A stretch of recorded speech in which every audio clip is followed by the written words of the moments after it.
Hello বন্ধুরা, আজকে আমরা জানবো ভবিষ্যৎ বাংলাদেশের গঠন কাঠামো সম্পর্কে। আমরা যদি বর্তমান বাংলাদেশের গঠন কাঠামো দেখি, সেটা হলো প্রথম আসে কেন্দ্রীয় সরকার, এরপর বিভাগ, জেলা, উপজেলা, থানা, পৌরসভা, গ্রাম। আপনি কি জানেন এইসব বিভাগ বা জেলার কাজ কি? একটি জেলা বা বিভাগ হলেই আমাদের কি উন্নতি হয় বা আমাদের কোনো কাজে আসে কি আসে না? আমি শুনেছি তা আপনি এই সম্পর্কে কোনো ধারণাই রাখেন না। কারণ হলো একটি বিভাগ হলে কোনো কাজই আসে না, কারণ সে শুধুমাত্র কেন্দ্রীয় সরকার হুকুমে চলে, তার নিজস্ব কাজ করার কোনো ক্ষমতা নেই। প্রথমে থাকে কেন্দ্রীয় সরকার, এরপর প্রদেশ, এরপর কাউন্টি, অ্যান্ড পরে সর্বশেষ স্তরে থাকবে মিউনিসিপ্যালিটি। এই গঠন কাঠামো কিভাবে বাংলাদেশের অর্থনীতি ও নেতৃত্ব সংকট দূর করবে তা আমি নিচে ব্যাখ্যা করছি। শুরুতে আমরা গুরুত্ব দেব মিউনিসিপ্যালিটি এর উপর। বাংলাদেশে 50,000 থেকে 2 লাখ মানুষ যে এরিয়া থাকে তাকে একটা মিউনিসিপ্যালিটি আমরা ভাগ করব। এই হিসেবে বাংলাদেশে আমরা প্রায় 2 থেকে 3,000 মিউনিসিপ্যালিটি তৈরি করতে পারি। এই মিউনিসিপ্যালিটি একজন মেয়র দ্বারা পরিচালিত হবে, যার মেয়াদ হবে 3 বছর। এর মধ্যে সে কি কি কাজ করতে হবে তা আমরা নিচে তুলে ধরছি। একটি মিউনিসিপ্যালিটি তার এরিয়ার মধ্যে স্কুল, কলেজ, হাসপাতাল রক্ষণাবেক্ষণ করবে। এরিয়ার মধ্যে রাস্তাঘাট, সরকারি সম্পত্তি দেখাশোনা, যেমন খাস জমি, নদী ইত্যাদি সে রক্ষণাবেক্ষণ করবে। একটি মিউনিসিপ্যালিটির অন্যতম গুরুত্বপূর্ণ দায়িত্ব হবে আশেপাশে পরিবেশ পরিষ্কার পরিচ্ছন্ন রাখা। আপনারা যদি দেখেন, বর্তমানে বাংলাদেশে ময়লা আবর্জনা একটি ভাগাড়ে পরিণত হয়েছে। বর্জ্য ব্যবস্থাপনা খুবই খারাপ। এর জন্য মিউনিসিপ্যালিটি এইসব দায়িত্ব পালন করবে।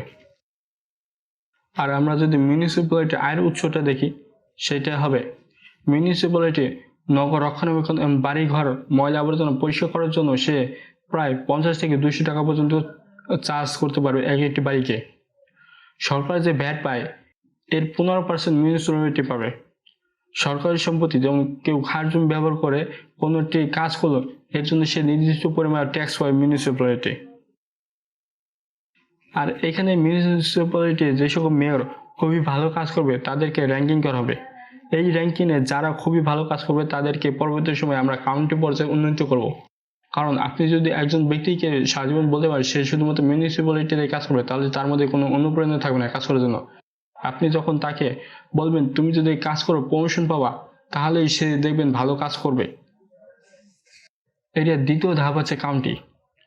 আমি কাউন্টি বলতে এইরকম একটি প্রশাসনিক এককে বোঝাচ্ছি যার অধীনে প্রদেশের অধীনে বিভিন্ন ছোট অঞ্চল থাকবে। আমি বর্তমানে বাংলাদেশের 500টি উপজেলাকে প্রায় 500টি কাউন্টিতে রূপ দেওয়ার চিন্তা ভাবনা করছি। আর নিচে কাউন্টি পর্যায়ে কাজ করার অধীনস্থ দেওয়া হলো, যেমন স্থানীয় প্রশাসন পরিচালনা করা, শিক্ষা প্রতিষ্ঠান যেমন স্কুল, কলেজ, হাসপাতাল নির্মাণ করা কাউন্টি পর্যায়ে। প্রতিটি কাউন্টিতে নিজস্ব পুলিশ ব্যবস্থাপনা থাকবে, যাতে সেই কাউন্টি নিজস্ব আইন শৃঙ্খলা পরিস্থিতি নিয়ন্ত্রণ করতে পারে। যেমন বাংলাদেশের সবচেয়ে বেশি অপহরণ হয়ে থাকে টেকনাফ কাউন্টির মানুষ যখন দেখবে তাদের দেশে অপহরণ সবচেয়ে বেশি, সে নিজে পুলিশ নিয়োগ করবে এবং নিজ এলাকার আইন শৃঙ্খলা পরিস্থিতি নিয়ন্ত্রণ করবে।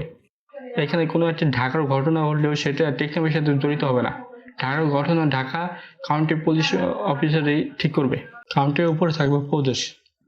আমি বলি বাংলাদেশে বৃহত্তম 17টি জেলাকে 17টি প্রদেশ এবং গাজীপুরকে একটি প্রদেশ এবং নতুন একটি প্রদেশ তৈরি করতে হবে, যেটি শুধুমাত্র কেন্দ্রের অধীনে থাকবে, যেখানে শুধুমাত্র সমগ্র বাংলাদেশ নিয়ন্ত্রণ করা হবে, যাতে করে ঢাকা শহর এককভাবে কোনো কেন্দ্রের উপর নিয়ন্ত্রণ প্রতিষ্ঠা করতে না পারে। কাউন্টি পর্যায়ে যারা খুবই ভালো কাজ করবে তাদেরকে এক একটি প্রদেশে গভর্নর হিসেবে নির্বাচিত করা হবে। এক একজন গভর্নর একটি প্রদেশে সর্বোচ্চ 2 বার শাসন ব্যবস্থা করতে পারবে এবং গভর্নর মেয়াদ হবে 4 বছর। প্রদেশে নিজস্ব প্রশাসনিক ব্যবস্থাপনা এবং নীতিমালা এবং পরিকল্পনা করার ক্ষমতা থাকতে হবে। শিল্প, বাণিজ্য, কৃষি, অবকাঠামো উন্নয়ন করতে পারে এরকম ব্যবস্থাপনা করার জন্য প্রদেশে নিজস্ব লোকবল থাকবে। বিদেশি বিনিয়োগ টানা প্রদেশের অন্যতম লক্ষ্য। বিশ্ববিদ্যালয় এবং সরকারি বড় বড় হাসপাতালগুলা প্রদেশগুলো পরিচালনা করবে। আমরা যদি প্রদেশগুলো আয়ের উৎসগুলো দেখি, এখানে বাংলাদেশ কেন্দ্রীয় সরকার যে ভ্যাট আদায় করে থাকে এর 50% প্রদেশ হবে। স্থানীয় সম্পদ যেমন তেল, গ্যাস, কয়লা ইত্যাদি থেকে যে আয় হবে এটি প্রদেশী সরকারের আয় হবে। যেমন রংপুর অঞ্চলে প্রচুর কয়লা পাওয়া যায়, এর জন্য কয়লার উৎস রংপুর অঞ্চল। যেমন ভোলাতে গ্যাস পাওয়া যায়, এই গ্যাস ব্যবহার করে ভোলা জেলা নিজস্ব সম্পদ ব্যবস্থাপনা করতে পারবে। ব্যক্তি করের 60% কেন্দ্রীয় সরকার পাবে এবং 40% পাবে প্রদেশি সরকার। কারণ কেন্দ্রীয় সরকার যেহেতু প্রতিরক্ষা এবং বিদেশ নীতিও দেখে, এর জন্য কেন্দ্রীয় সরকার 60% পাবে। এছাড়া কেন্দ্রীয় সরকার অনুদান, যেমন বাংলাদেশ ব্যাংক থেকে প্রদেশি সরকার ঋণ নিতে পারবে। এগুলো হলো প্রদেশিগুলো আয়ের এক একটি উৎস। এখন কথা হলো, আমি কেন বাংলাদেশে 20টি প্রদেশে ভাগ করার কথা বলছি। আমার মনে হয় বাংলাদেশে 17টি বৃহত্তম জেলা এবং গাজীপুর যেহেতু একটি শিল্প এরিয়া, এর জন্য গাজীপুরের একটি প্রদেশ, ভোলা যেহেতু একটি দ্বীপ জেলা, এর জন্য এটাকেও একটি প্রদেশের রূপ দেওয়া এবং কেন্দ্রীয় নিয়ন্ত্রণে থাকার জন্য আমরা নতুন একটি প্রদেশ তৈরি করব। আর বাংলাদেশের সবচেয়ে উপরের স্তরে থাকবে কেন্দ্রীয় সরকার। এই গভর্নর বা মেয়র পদে যারা খুবই ভালো কাজ করবে তারা কিন্তু প্রধানমন্ত্রী বা রাষ্ট্রপতির জন্য আবেদন করতে পারবে, নির্বাচন করতে পারবে। এর ফলে দেখা যাবে আমাদের কোনো একক পরিবারের উপর নির্ভরশীলতা থাকবে না। কেন্দ্রীয় সরকার মূলত বৈদেশিক নীতি, বিভিন্ন কিভাবে ব্যবসা বাণিজ্য বৃদ্ধি করা যায় এর জন্য তারা নীতিমালা প্রণয়ন করা এবং বাংলাদেশের